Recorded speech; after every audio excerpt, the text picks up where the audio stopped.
All right, let's get going on some decimal work. And we're going to first start off with a little bit of rounding. Some of you may be really good at this, and so feel free to work ahead. If you're not, I put up some charts to remind you of what places there are to the left of the decimal point and to the right of the decimal point. So maybe if you're a little rusty with rounding or your place values, those might refresh you, okay? So this first problem says we've got 72.6637 and we want to round it to the nearest tenth. So I don't want to go and write that number in here, but first and foremost is using this chart over here, it should help you to see all the different places here. So this 2, if we correspond to where the decimal point is here, it's to the left. That's the ones place. Is that what they're looking for? They're looking for the 10th place. This 7 would be the tens place because it's 2 places to the left of the decimal. Now, that's very close, but it's not TH. That's a tens. Where is the 10th place? It actually refers to the position that's 1 place to the right of the decimal point. So in my problem, 72.6637, the 10th place is actually this 6 over here, the first one. So the first one, which is to the right. So in my problem, I've got a 6 here and another 6 here. It's referring to the first one because it's the 10th place.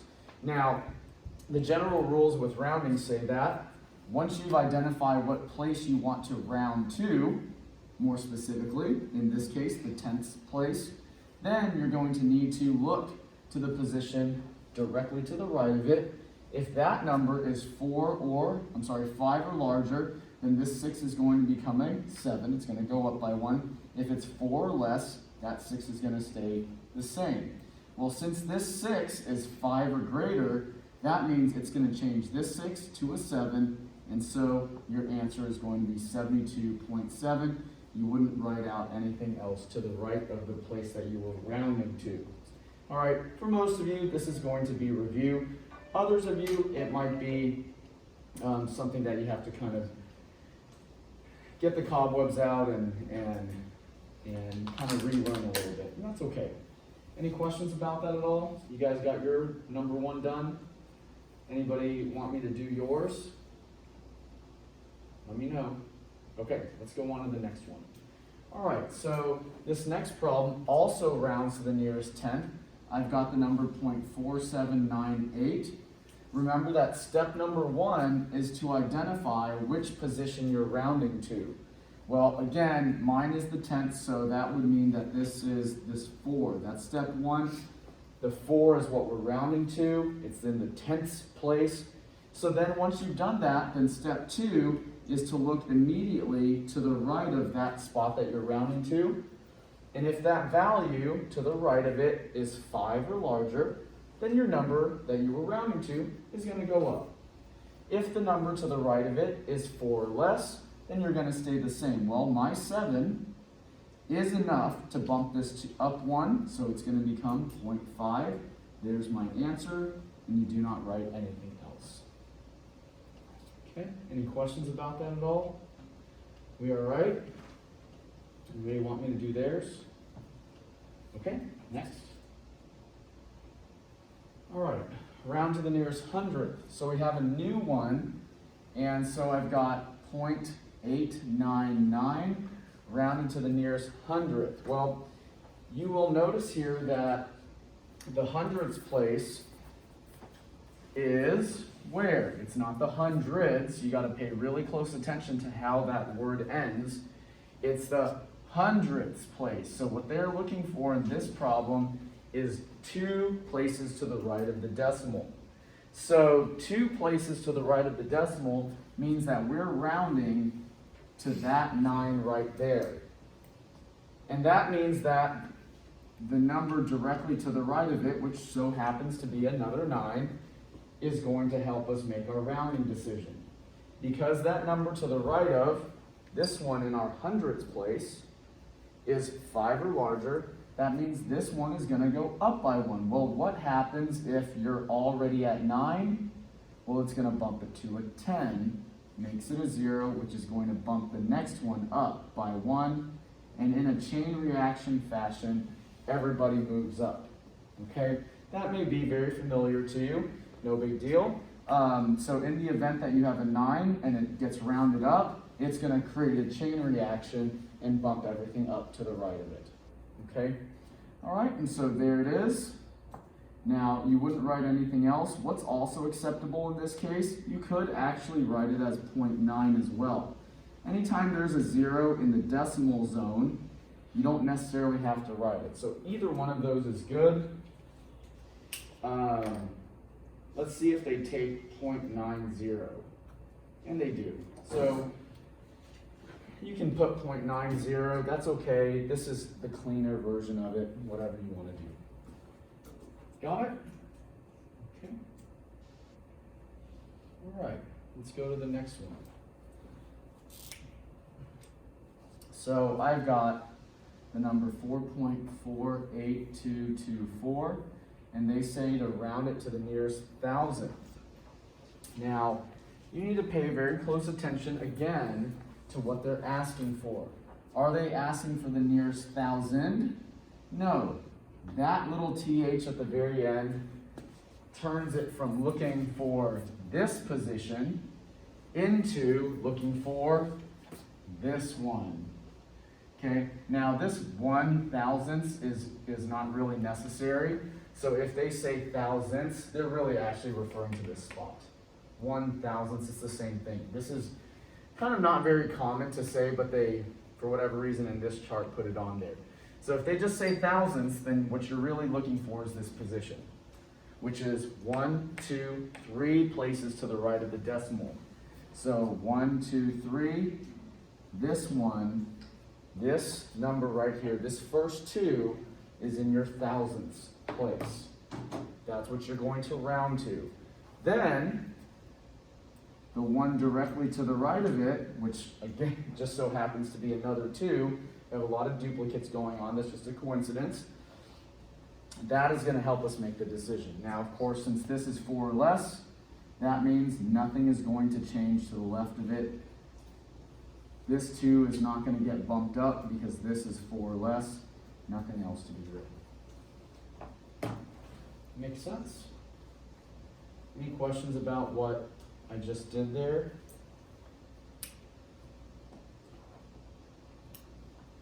Same concept, just a different position. Same rules, just a different set of numbers.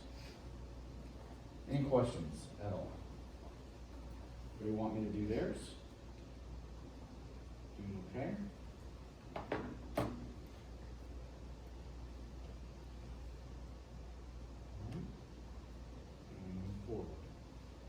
Okay, so let's let me erase this. Okay, so in this next problem, what they ask you to do, and maybe what I should do is now, let me give us a little bit more room here.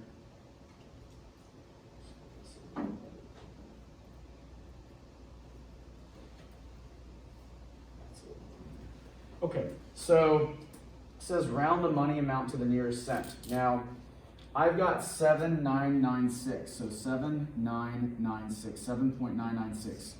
Now, the thing that is very confusing with money is that when they say to the nearest cent, many people don't know what cent means. So cent is equivalent to your hundredth place. So when they say round the money to the nearest cent, they're asking you to round to the nearest penny. In other words, they're asking you to round to the nearest hundredth place or second decimal place.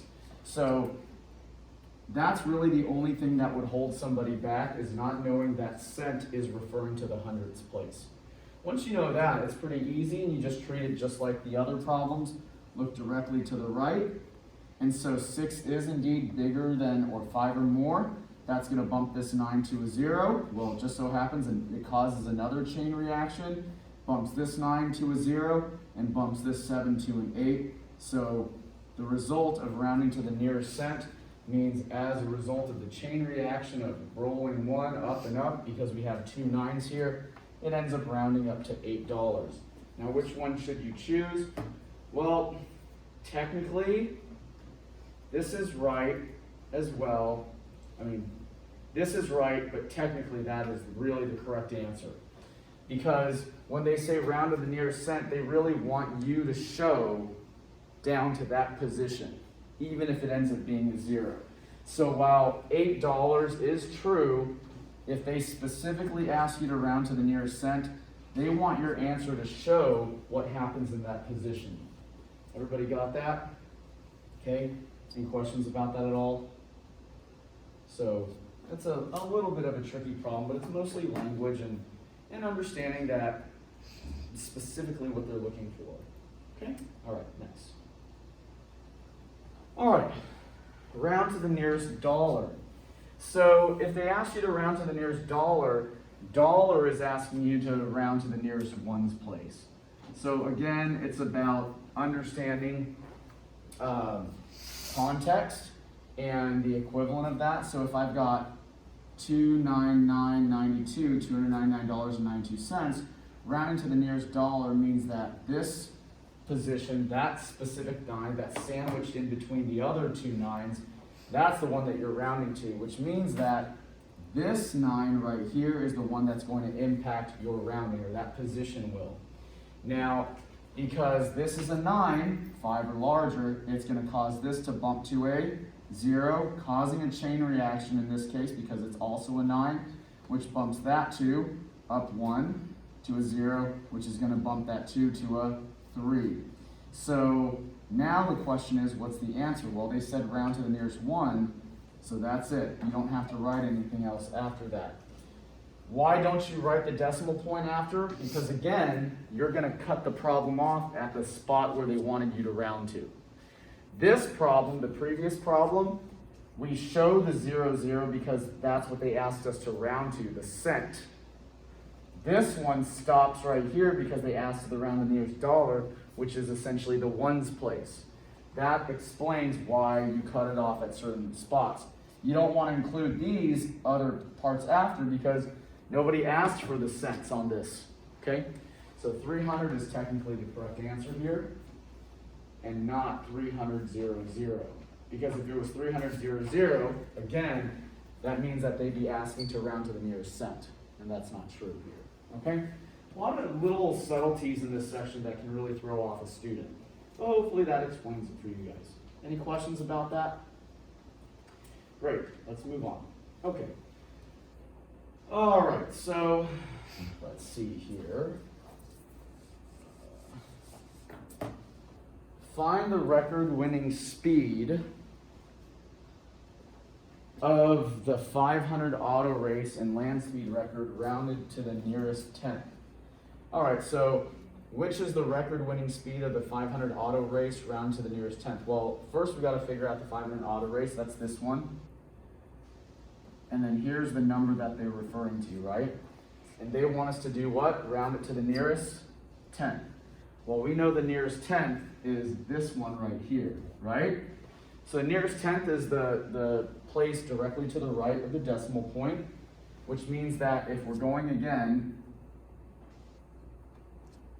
by what we've done in all the previous problems, that means that 9 is what we're looking to round, which means this 8 is going to help us do the rounding. Well, that 8 is 4, 5 or larger, so therefore it's going to make this 9 go up by 1, causing a chain reaction and causing this 0 to become a 1, and there it is. Now, again, look at that because that's actually a little bit tricky if you're not paying attention. So this 8 bumped the number in the tenths place, our 9, up 1. Well, that 9's a 9, so it becomes a 0 or a 10. Carry the 1 over, makes this 0 a 1. No other chain reactions at that point, right? That's it. It ends there. So 181.0 if we're being proper, okay? Not 181, right? You're not going to put 181 because they didn't ask you to round to the nearest ones place. They asked you to round to the nearest 10th place, so you have to be very accurate, just like when we were doing our money, okay? Now, the next one is the land speed record. So I'm going to erase this, and let's go look for the land speed record. It's right here. And they also asked for the nearest 10th for the land speed record. So I got 763. I'm going to write it down here so I have some room to work at. Round to the nearest 10th, that's the 10th place. Identify that first. Second, look directly to the right of it. Hopefully you're starting to get in the groove of all this. Look directly to the right of it. If that number is 5 or larger, you can round it up. If it's 4 or less, you're going to leave it alone. Well, for the first time in a while, it's 4 or less, and so therefore this 0 is going to stay as is. Nothing else changes. There it is. Do I need to write that 0 there? Yes, because again, they want you to make sure that you understand what position you're rounding to. So it is not okay, technically, to select this. You need to select D here, because D demonstrates that you really do understand positioning and placements. Okay? Good? Awesome. Hopefully you guys are doing okay. Please stop me, raise your hand, ask a question if you need me to assist you with anything. All right. Now we get to some basic arithmetic problems. Now, what I want you to do is make sure that you are practicing. You want to make sure that you are trying to do this without any assistance.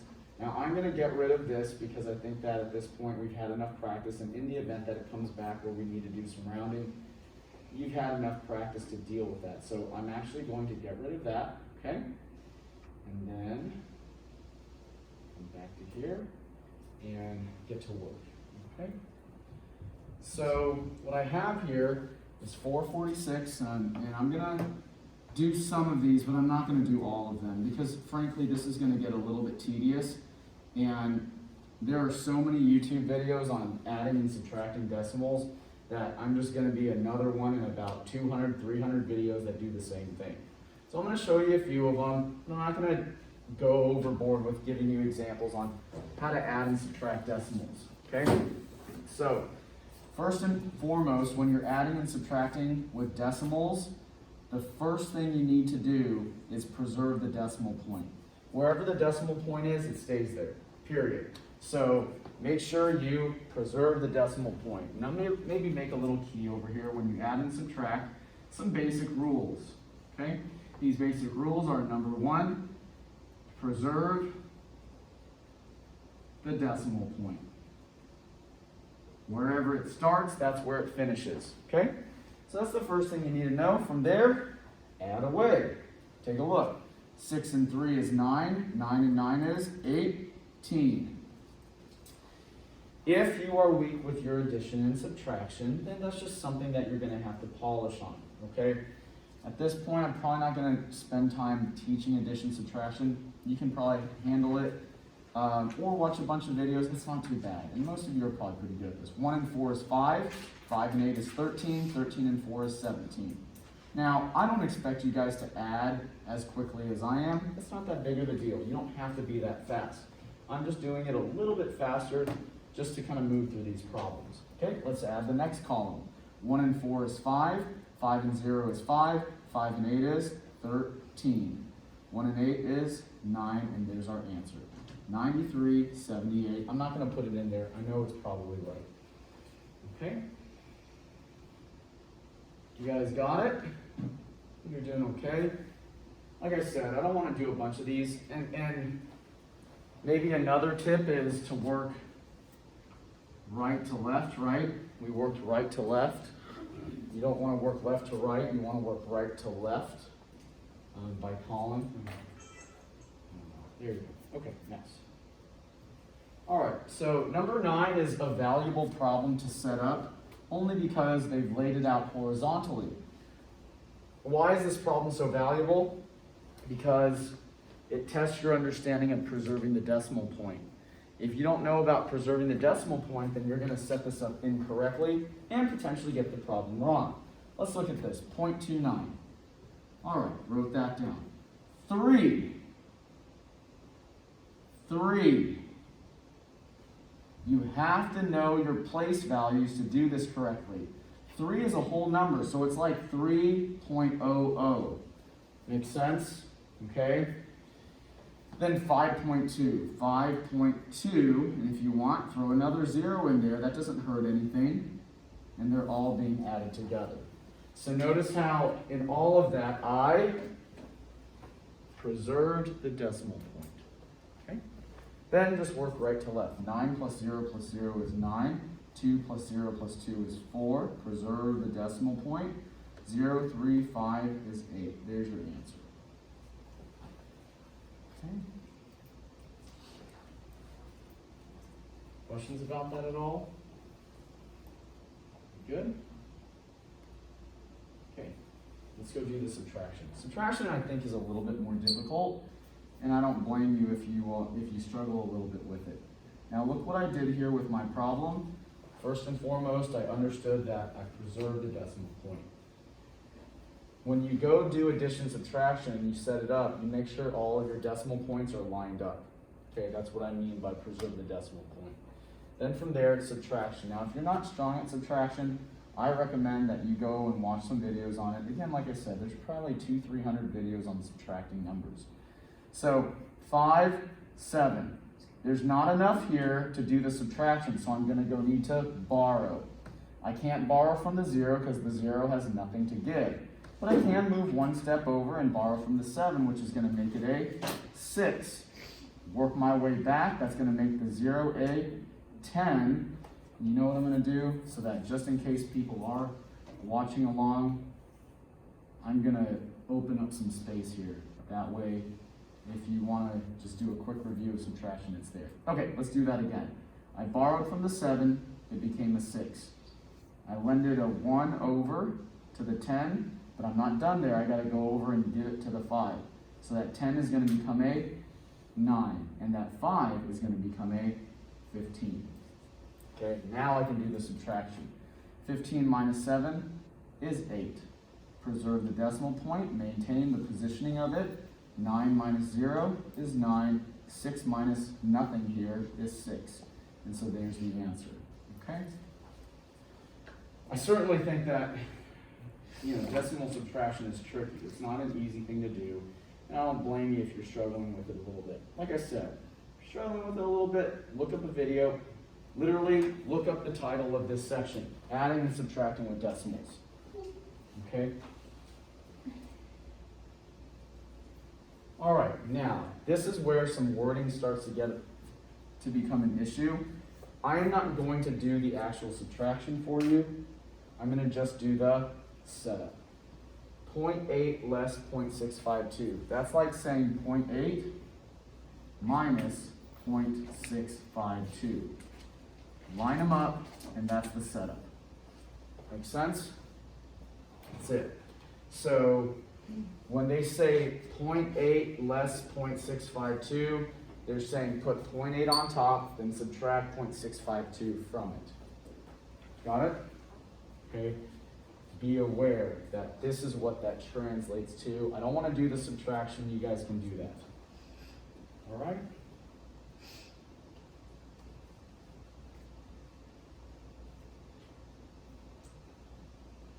Questions about that at all? It is to your benefit to make sure you try to do this all by hand and not on a calculator. Just saying. All right, next. Okay, subtract 1.758 from 2. This means that your 2 comes first, and you subtract 1.758 from it. Here's the setup. Again, like I said, I'm not going to do the subtraction. There's lots of resources for doing actual subtraction. What's tricky here is your setup leading into that. Okay? So when they say subtract something from something, make sure that you reverse it. And if I want to put up a little key here, less, the word less, you can say that's normal order. If you see from, you're going to reverse the order. You see what happened there? The previous problem, it said less, so we just did it in the order that it came in, left to right. This one, you saw the word from, so what do? We reverse the order of the subtraction. All right? Just some little language things. Okay, take a look at this one. Find the sum. Now, the way to do this problem is to recognize that, like the work we've done before, what happens with these two signs when you open up parentheses? They become subtraction. So be aware that this is nothing more than a subtraction problem. That's it. So just like we would have seen maybe a couple weeks ago, if I had 24.012, like let's say for example, I had 24 plus a negative 1. What would that turn into? 24 minus 1. Same concept right here. So you would just line it up as 24.012 minus 0.993 and go do the subtraction for that one. Okay? Now, I'm going to pause for a moment. If you have any questions, please let me know. If you need to catch up on your problem, whatever you're doing, you can.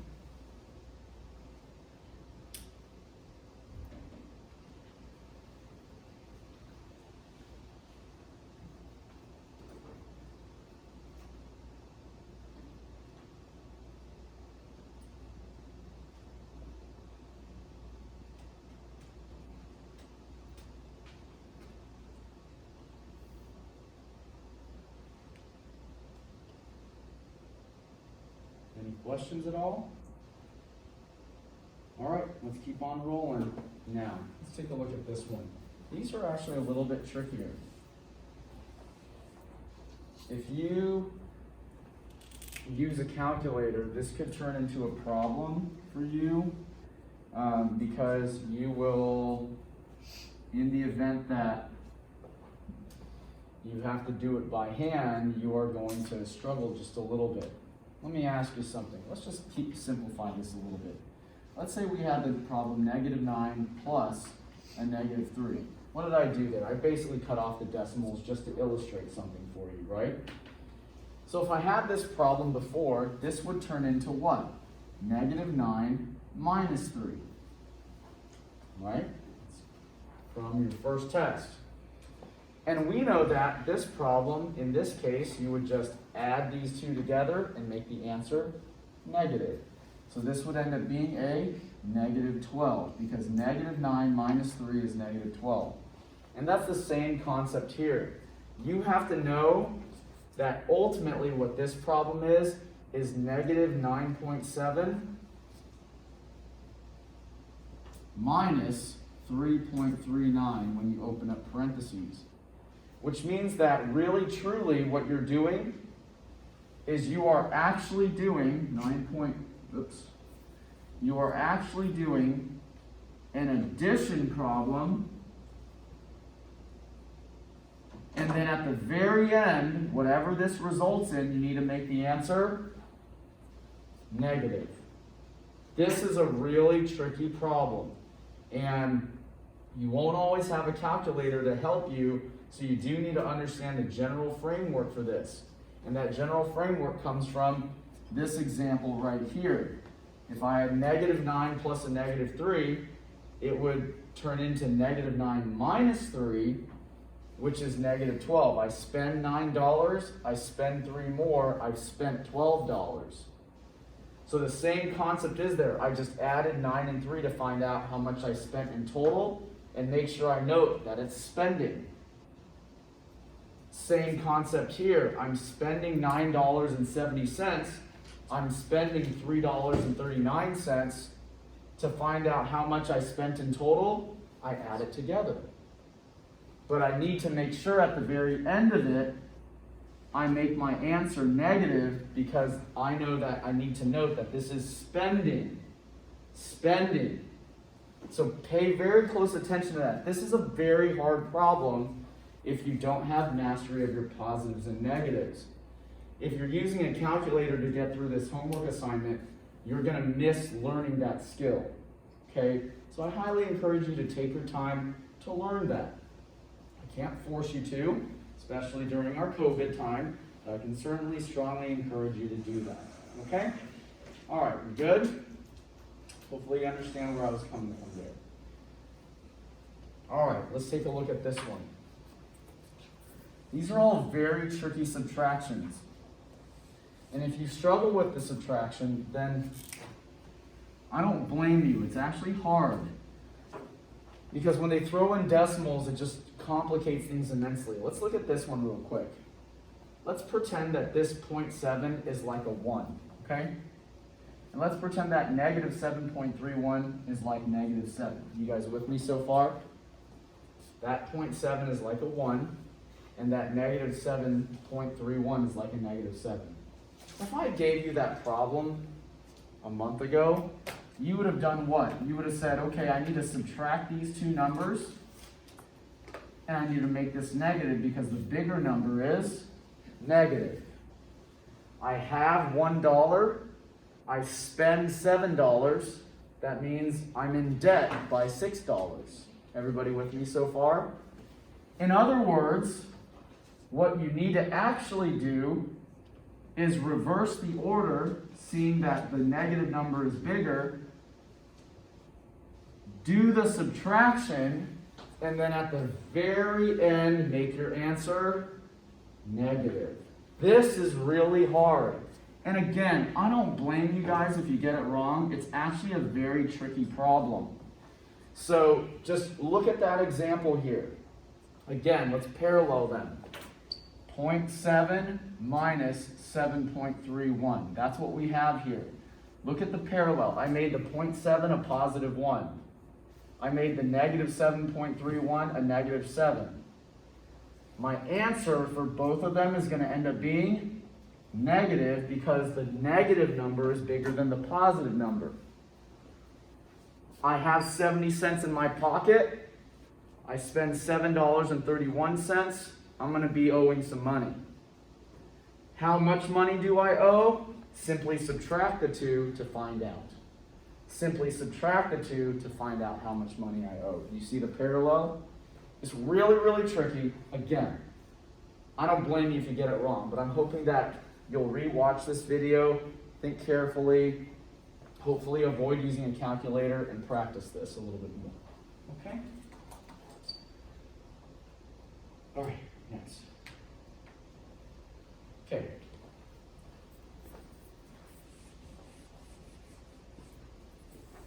Use estimation to pick the most reasonable answer. Well, these don't look like they're going to be too bad. I got 44 minus 42. So how I would look at this is I would look at this 44 like a 44. I would look at that 42 like, well, since it ends in a 0 right here, like a 42. 44 minus 42 is 2. Which one is closest to 2? Not that one, not that one, this one. Make sense? Pretty straightforward. That one's not nearly as bad. I think these are very difficult. These are, as you know, there's not much to it, but conceptually they're kind of tough. This is not so bad. I think most people are going to be pretty comfortable with doing that. In other words, use some sort of common sense to estimate like you normally would, and then do the addition or subtraction. All right. Okay. I don't think you need to worry about 17 or 18.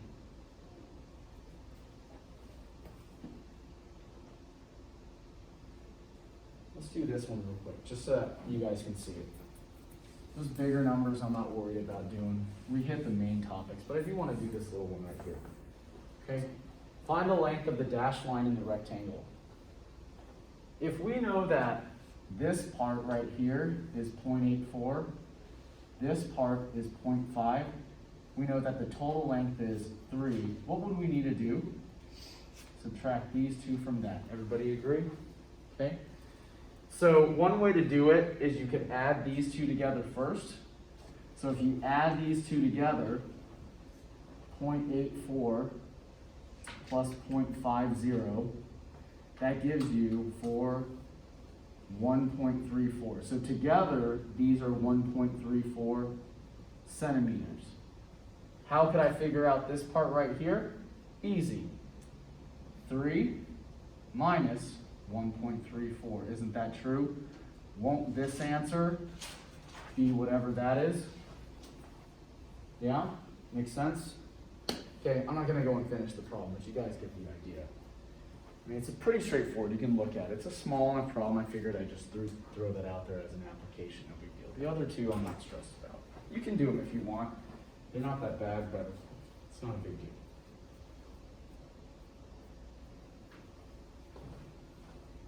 Okay, so that's how I got that. I'm going to label it step 1, step 2. Got it? Questions about that at all? Is that all right? Let me know if you guys got any questions. Happy to help you.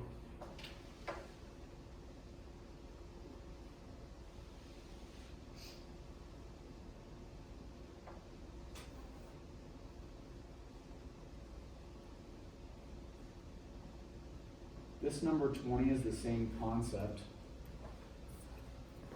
You don't have to do it. It's not that big of a deal, but it's the same concept. What would you do? You would add these 2 together, put these 2 together, and then subtract whatever that is from here. And that'll tell you that part. Make sense? This is just on the outside rather than side by side. So if you add these 2 together, you'll figure out this total and subtract it from that, and you'll get your middle. Anyways, it's not that big of a deal. You guys can do it. But that's it. That's all I've got for that section. And the toughest stuff is towards the middle bottom of the board.